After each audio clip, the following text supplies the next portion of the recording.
Vijana wengi wamekuwa na tabia ya kutaka kufanya jambo kwa kuiga, lakini pasipo kufanya utafiti. Na siku ya leo natamani ni kusogezee biashara 11. Biashara 10 na ngapi? 11 ambazo kijana ambaye una ndoto kubwa hapo baadaye kwamba zinaweza zikakufikisha kwenye hatima ya maisha yako, usiwekeze mtaji wako kwenye hii biashara, kwa sababu hizi biashara kwa miaka 5 mbele ijayo au 10 mbele ijayo, hii biashara itakuwa haifanyi kazi sokoni, yaani itakuwa haina wateja, kwa maana ya kwamba wateja watakuwa wameshaachana na hizo biashara. Tukianza na biashara ya kwanza kabisa, namba 1 ni hii hapa, biashara ya stationery. Kijana, kama una ndoto za kufanikiwa zaidi, usitumie fedha zako ukaenda kuwekeza kwenye stationery, kwa sababu nyakati hizo unaweza ukachukua simu yako na ukajikuta unafanya vitu vyote ambavyo ulipaswa kwenda kuvipeleka stationery na ukafanya hiyo kazi. Kwa hiyo yule aliyewekeza kwenye mlengo huo, sidhani kama unaweza ukapata faida ukiwekeza huko ama ukafikia ndoto zako kwa kuwekeza kwenye hilo jambo. Lakini biashara ya pili ni hii hapa, library. Biashara ya library ambazo zinahusisha CD, sijui kurusha nyimbo, sijui movie. Wakati nyakati hizi vijana wengi wana smartphone, hata wazee, hata vijijini wanapelekewa simu za mikopo, wana uwezo wa kuweka bando la shilingi 500 na kudownload movie ambayo wanaitaka, ama kuweka nyimbo ambazo wanazitaka, ama kuangalia kitu chochote ambacho wanakihitaji. Kwa hiyo ukiwekeza kwenye hilo swala, ujue kabisa kuna nyakati utashindwa kufikia hatima yako, kwa sababu umewekeza kwenye jambo ambalo badala ya kuongeza thamani ya kile ambacho unakiwekeza kwacho, kinapunguza thamani ya hicho kitu, kwa sababu unajikuta badala ya kuwa na mvuto zaidi kwa wateja, kinakuwa na uhafifu kwa wateja. Biashara ya tatu ni uwekezaji wa benki. Kwa mfano, kuna vijana fulani walisema, sisi tunataka tukija kuwa na fedha kiasi fulani tufungue benki fulani, yani waanzishe benki yao. Lakini ngoja nikuulize tu, hivi wewe kijana, ni mwaka gani ulichukua hela yako kaenda kuziweka benki, tofauti na kale ka kiasi ambao kanapitia kwenye benki kama mshahara wako? Hivi ungekuwa naenda benki kweli kama sio hela kukupeleka kule ya kamshahara? Je, ni kijana yupi ambaye ameshaenda benki kwamba benki fulani huko na account inaingiza hela, benki fulani na account yangu inaingiza hela, benki fulani na account yangu inapeleka hela kuwekeza kutunza kule? Wako wangapi hao vijana chini ya miaka 35 huko? Tuachane na hao wazee ambao wengine ni majizi, amechukua huko akaweka kule akapeleka kule akapeleka kule. Twende kwenye uhalisia wa maisha. Kijana gani? Wangapi? Kwa hiyo ni biashara ambayo kwa nyakati zinazokuja miaka 10 mbeleni na kwa imekufa.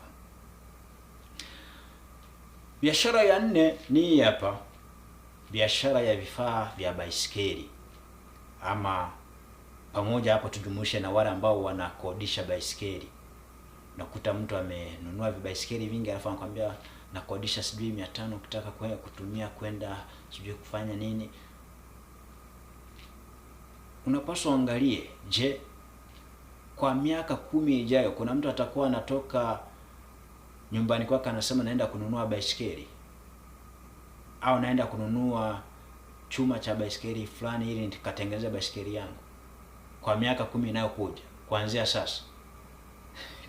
Si ndoto za vijana walio wa kizazi hiki.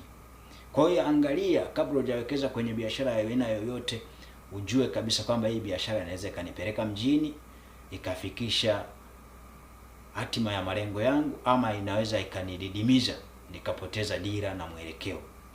Biashara ya 5 ni biashara ya kuwekeza kwenye viwembe. Unakuta mtu amefungua duka la viwembe vya kunyolea ndevu. Wazee wetu zamani walikuwa wananyolea viwembe ndevu, lakini na sehemu za siri.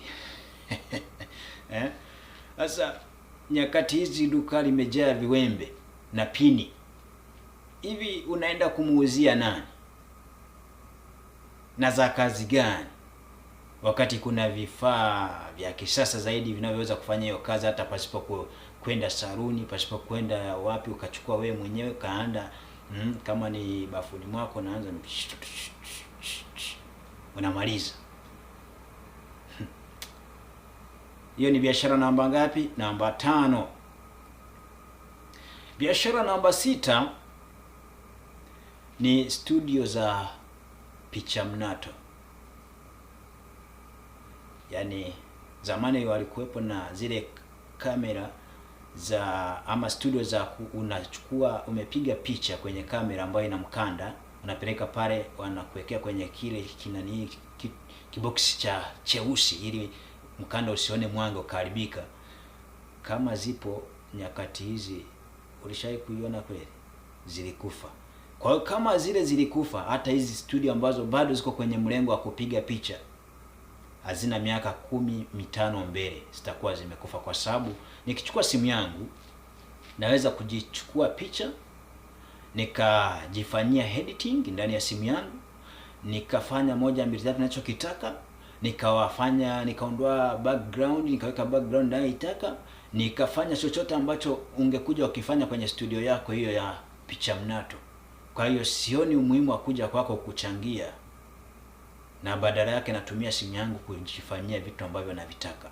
Hiyo ni biashara namba ngapi? Namba 5. Namba 6 ambayo upaswi kuwekeza kama kijana mwenye ndoto za kufika juu zaidi, viwango vya juu. Biashara namba 7 ni biashara ya kuuza tai za kuvaa shingoni, sio tai hiyo ndege. Tai za kuvaa shingoni. Hebu nikuulize wewe kijana, hivi mara ya mwisho kwenda kununua tai kwamba uweke shingoni, uvae sijui na suti, ilikuwa mwaka gani? Basi ikufikirishe kwamba hiyo sio biashara ya kuwekeza kwa nyakati tulizonazo kwa kizazi hiki na kijacho. Hiyo vitu hawatavitumia wala hawatavihitaji, vimepitwa na wakati. Kwa hiyo kubali kwamba vimepitwa na wakati, tupa pembeni. Biashara namba 7 ambayo kijana mwenye maono na ndoto upasi kuwekezwa kwenye hiyo biashara ni biashara namba 8. Biashara namba 8 ni biashara ya udalali. Udalali. Sasa hiyo, hebu fikiria kwa kina zaidi. Zamani ulikuwa na mpaka uende kwa fulani, mwambie fulani nitafutie sijui nyumba hii, nitafutie hiki na hiki. Lakini muda huu unaweza ukatumia Google search, ukaangalia unataka location gani, nyumba ipi iko sokoni, unataka nini. Kila kitu kinatumika ndani ya mtandao. Lakini zaidi walichokileta zaidi ni kumekuja hizi artificial intelligence, zitatumia nafasi. Kwa hiyo hii biashara pia uiangalie kwa jicho la tatu, si ya kuwekeza kwa akili zako zote. Biashara namba 9 ni biashara ya kuuza vitu vya utamaduni. Vitu vya utamaduni ama vifaa vya utamaduni kama ngoma, sijui zeze, sijui marimba, sijui zumari.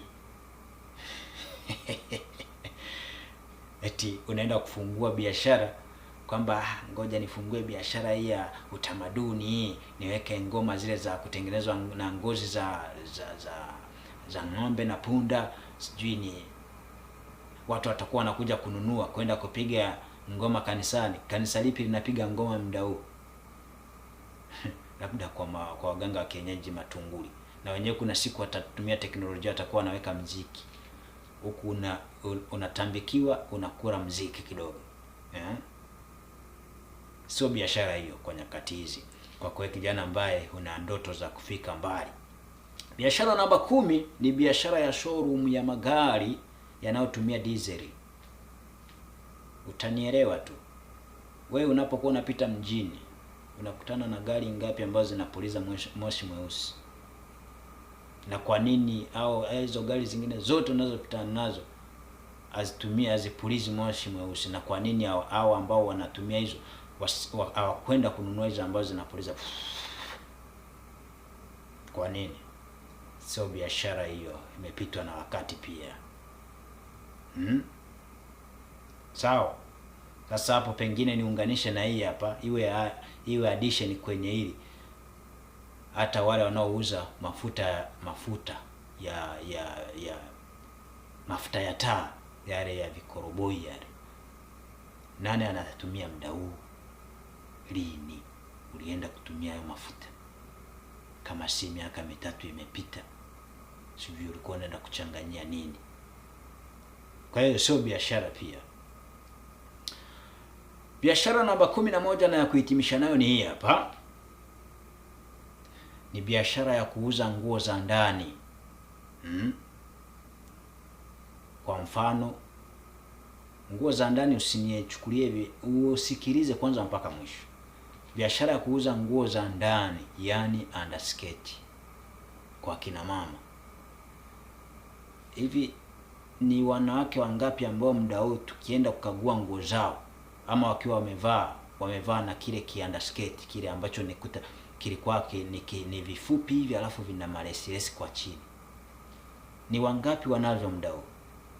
Sasa kama hawana, wewe unaenda kufungua duka la kuuza hivyo ili umuuzie nani? Sambamba na nguo za ndani za kina baba, chupi. Ni mwanamume yupi ambaye anatumia chupi? Unielewe, chupi muda huu nyakati hizi. Nani mwanamume anayetumia chupi? Kwamba wewe unaenda kufungua biashara, unaweka hivyo vya underskirt, unaweka chupi za wanaume. Wanaume siku hizi anayevaa chupi labda amerogwa. Hawavai, wanavaa boxer. Kwa hiyo kama kijana una ndoto za kuwekeza kwenye vitu vya msingi na vikupe mafanikio, usije ukathubutu kuwekeza kwenye hii biashara 11 ambazo nimekuambia leo. Note kila ambacho nimekuambia, utakuja kunishukuru baadaye kwamba niliambiwa, japo nikalazimisha nikawekeza kwenye hili, muda huu nimeyaona. Mungu awabariki, na tutaendelea na siku nyingine kwa kila ambacho Bwana ataniambia nikufikishie kwa ajili ya kusaidizana. Maisha ndo haya. Lazima nikwambie ukweli ukuweke huru. Kataa ukweli unakutenga. Bye.